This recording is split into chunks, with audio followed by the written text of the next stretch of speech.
A gente está próximo, quase uma semana antes do Pesach. Daqui uma semana a gente vai estar, Bezrat Hashem, verificando a casa. Mais de uma semana, daqui uma semana e um dia a gente vai estar verificando a casa para Pesach. Então, obviamente, lembrar de todos os estudos e preparação do Pesach. Entre eles a gente vai vender o Hametz, vai ter muita coisa. Mas a gente sabe que o Shabbat, antes do Pesach, já chama Shabbat Agadol, o grande Shabbat.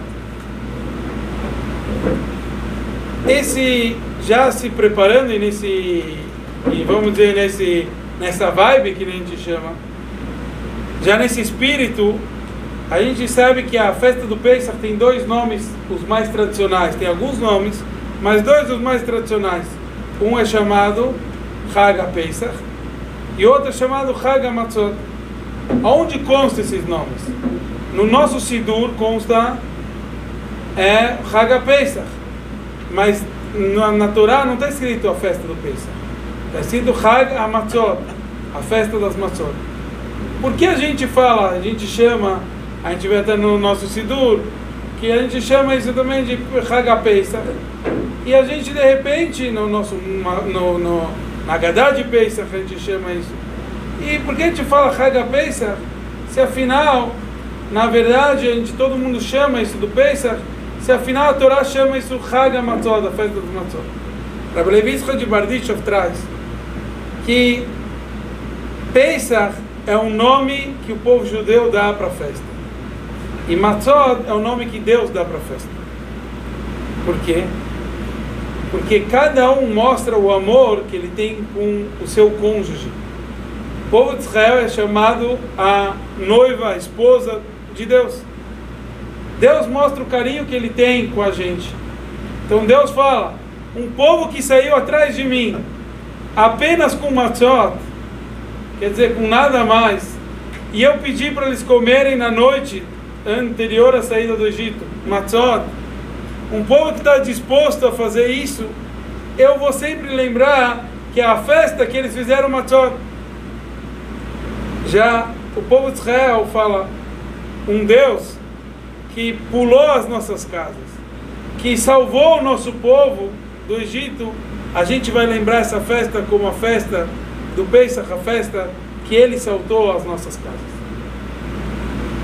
O Seder de Pesach nos lembra a cada um de nós que a gente não só saiu do Egito, mas a gente sai do Egito a cada momento.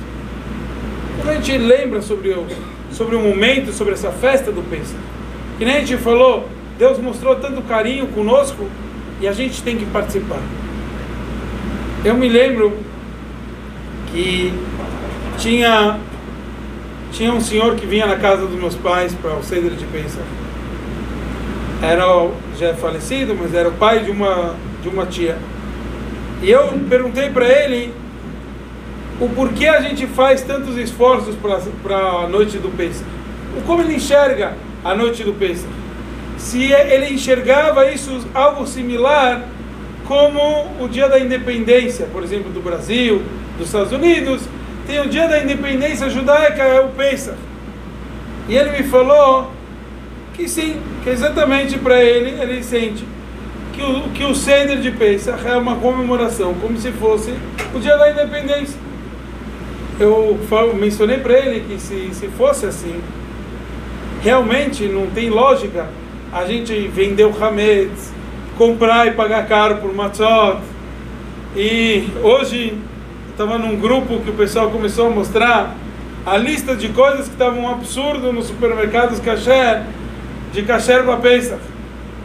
Obviamente, quem não importou, não sabe o custo, uma importação, o custo que você compra lá em Israel, pelo menos tem que ser 3 vezes o custo aqui. Eles estavam fazendo o cálculo que estava umas 10 vezes, mas tudo bem. Mas a pergunta é por que todos esses assuntos que é tão difícil teoricamente? Qual o assunto, qual o aspecto? É porque Pesach não é uma data comemorativa do passado, como se a gente foi a gente literalmente está vivendo isso. E hoje no almoço aqui eu contei uma história, que é uma história não só bonita, mas é uma história que a gente tem que viver com ela. Uma história que aconteceu com o Rabino Shefetz Israel, hoje que é o Rabino Shefetz Israel dos Ashkenazim, é o filho dele.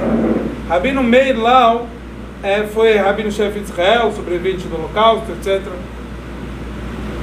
Quem já ouviu ele falando, ele fala de uma forma maravilhosa, mas não só que ele fala bonito, ele fala do coração, ele fala emocionado.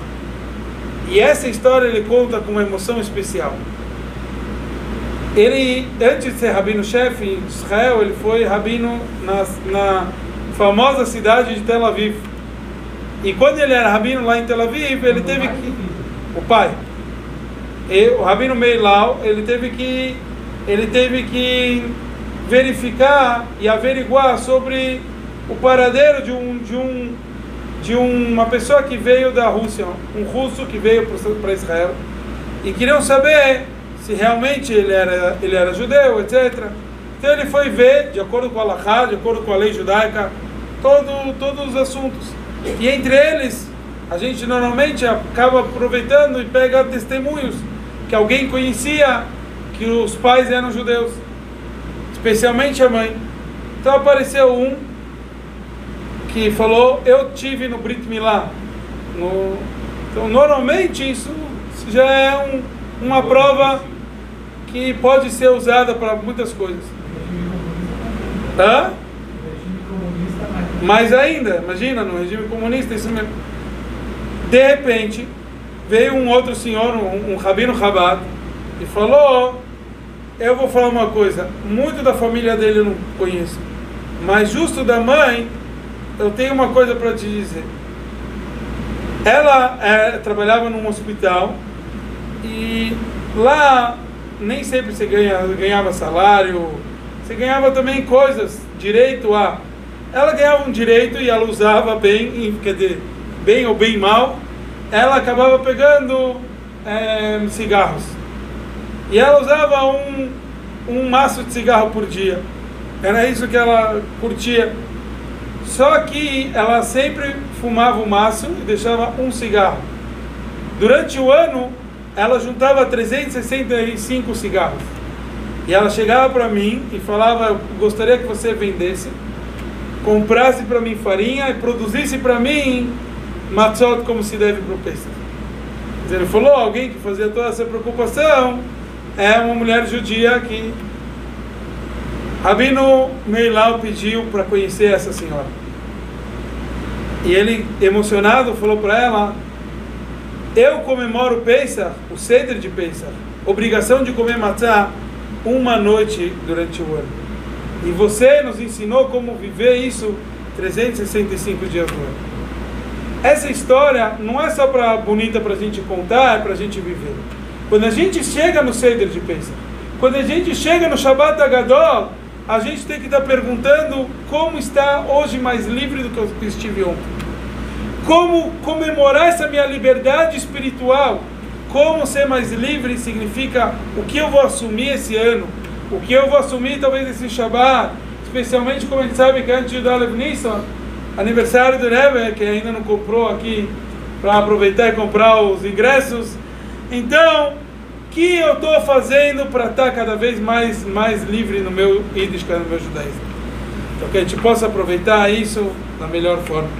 Hoje à noite, dia 6 de Nissan, o Rebbe nos traz que a experiência demonstrou que quanto menos se especula, quer dizer, no plano teórico, e se trabalha com ordem e afinco, baseado no enfoque agradável e como a Torá nos ensina, que a direita aproxima e a esquerda afasta. Então, sem dúvida, a gente vai obter o resultado, especialmente no que se trata dos aspectos fundamentais do nosso judaísmo, do nosso Yiddishkeit.